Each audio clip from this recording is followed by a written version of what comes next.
প্রতিক্রিয়া নেই ইসলামী আন্দোলন বাংলাদেশের আমির এবং চরমনায়ের পীর সাহেব সৈয়দ মোহাম্মদ রেজাউল করিম, উনি যে বললেন যে 1 থেকে 1.5 বছরের মধ্যে, যৌক্তিক সময়ের মধ্যে তারা নির্বাচন চান।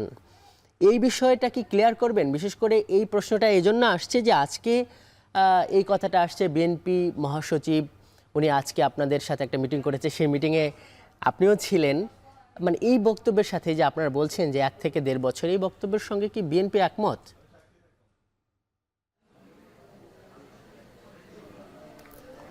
একটি স্বাধীন সার্বভৌম দেশে নির্বাচন ব্যবস্থা অত্যন্ত একটা গুরুত্বপূর্ণ বিষয়। নির্বাচন প্রতি 5 বছর পর পর নির্বাচন হয়।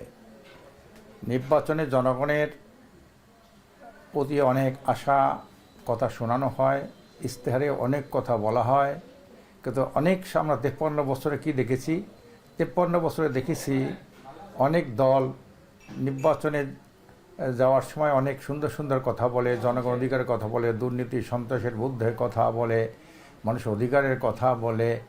এই কথা বলে যখন তারা ক্ষমতায় যায়, তখন তারা জনগণের এই আশা আকাঙ্ক্ষা পালনে ব্যর্থ হয়।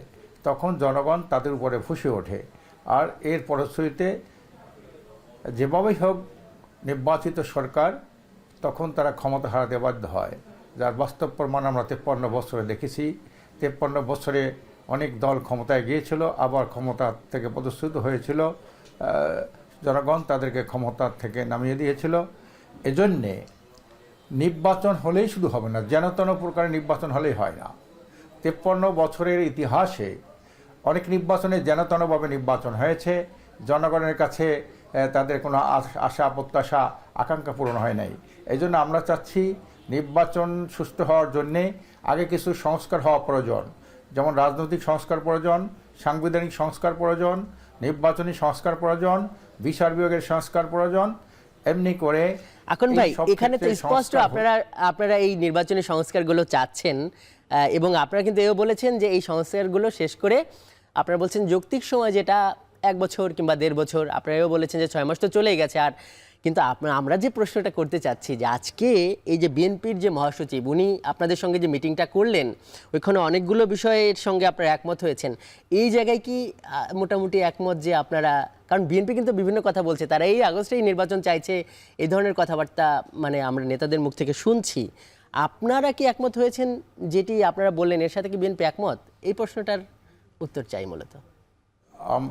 আমরা চাচ্ছি এটা দ্রুত সময়ের মধ্যে সংস্কার করে একটা নির্বাচন অনুষ্ঠান করা, যত দ্রুত সম্ভব এই সংস্কার করে দ্রুত সময়ের মধ্যে নির্বাচন, এটা আমরা বলছি। সেই দ্রুত সময়ের মধ্যে আমরা বলছি যে 5ই আগস্টের পর থেকে 1.5 বছর, 1.5 বছরের জন্য আমরা বলছি তাকে এই 1.5 বছর সময় না দিলে এই সংস্কারগুলা বর্তমান অন্তর্বর্তী সরকার এটা করতে পারবে না।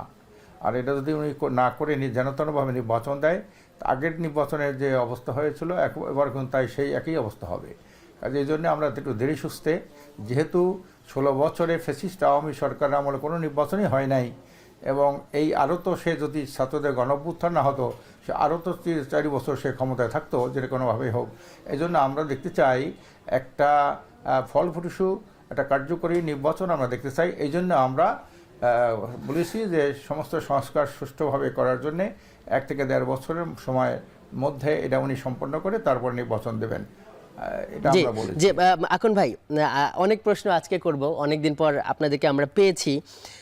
এই যে একটা ব্যাপার, যে আমরা দেখলাম যে বিএনপির একজন শীর্ষ নেতৃত্ব আপনাদের কার্যালয়ে গেলেন, মধ্যাহ্নভোজ করলেন, আপনাদের সঙ্গে একসাথে নামাজও পড়লেন, এবং এরপরে যে যৌথ বিবৃতি উনি পড়ে শোনালেন, সেখানে আছে যে এই ফ্যাসিবাদ বিরোধী শক্তিগুলো পরস্পরকে আঘাত করে কথা বলবে না।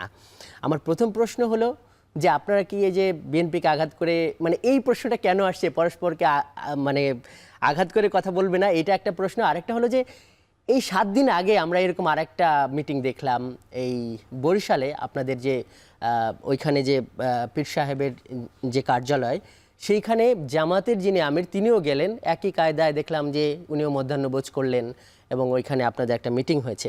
তো এই যে মিটিংগুলোর আসলে এই মানে কি? প্রথম প্রশ্ন হলো যে এই যে ফ্যাসিবাদ বিরোধী শক্তিগুলো পরস্পরকে আঘাত করে কথা বলবে না। আর এই যে এই পরস্পর একবার বিএনপির সঙ্গে জামাতের সঙ্গে এইগুলো মিটিং নিয়ে তো অনেক কথা শোনা যাচ্ছে, আসলে কি? আপনি তো মিটিংয়ে ছিলেন। পরস্পর বিরোধী কথা বলা যাবে না। যদি অন্যায় কোনো দল যদি অন্যায় করে, অন্যায় দেখা যায়, তখন আরেকটা দলের দায়িত্ব হলো তাকে সেই ভুলগুলো ধরাই দেওয়া, সেই অন্যায়গুলো তাকে ধরিয়ে দেওয়া। যেমন বিরোধী দলের কাজটা কি, সরকারের কোনো ভুল হলে সেই সরকারের ভুলটাকে ধরাই দেওয়ার দায়িত্ব হলো বিরোধী দলের। কিন্তু যদি বিরোধী দল তার দায়িত্ব পালন না করে, তা সরকার তো ফেসড হয়ে যায়। যারা হাজার হাজার মানুষের রক্তের বিনিময়ে, হাজার হাজার ছাত্র যুবক আহত পঙ্গু হওয়ার বিনিময়ে যে আমরা একটা গণ অভ্যুত্থান পেয়েছি, গণ অভ্যুত্থানের পরিবেশ তৈরি হয়েছে, সেইখানে যদি কোনো দল এ ধরনের ফেসিবাদী, যাদের বিরুদ্ধে আমরা ফেসিবাদ বলি, লুটেরা বলি, চাঁদাবাজ বলি, তাদের সেই একই যদি আচরণ কোনো দলের মধ্যে দেখা যায়, তখন তো সেই দলটাকে একটু সতর্ক করে দেওয়া দরকার, হুঁশিয়ার করে দেওয়া দরকার যে আপনারা এই যে কাজটা করতেছেন, এটা কিন্তু যাদেরকে আমরা ফেসিস্ট বলেছি, তারাও এই কাজ করেছেন, এই জন্যই তারা ফেসিস্ট। কাজে এই ধরনের কাজ কেউ না করুক। এই জন্য আমরা কোনো দলের নাম বলি নাই, কিন্তু আমরা বলেছি যে এই ধরনের আচরণ, চাঁদাবাজি, টেন্ডারবাজি, দখলবাজি, খুন খারাপি, হামলা, নির্যাতন, তার মানে আকন ভাই, যে চাঁদাবাজি, টেন্ডারবাজি বা এই ধরনের অপরাধের সঙ্গে যদি কোনো দল জড়িত থাকে, সেই ক্ষেত্রে আপনারা তার প্রতিবাদ করবেন।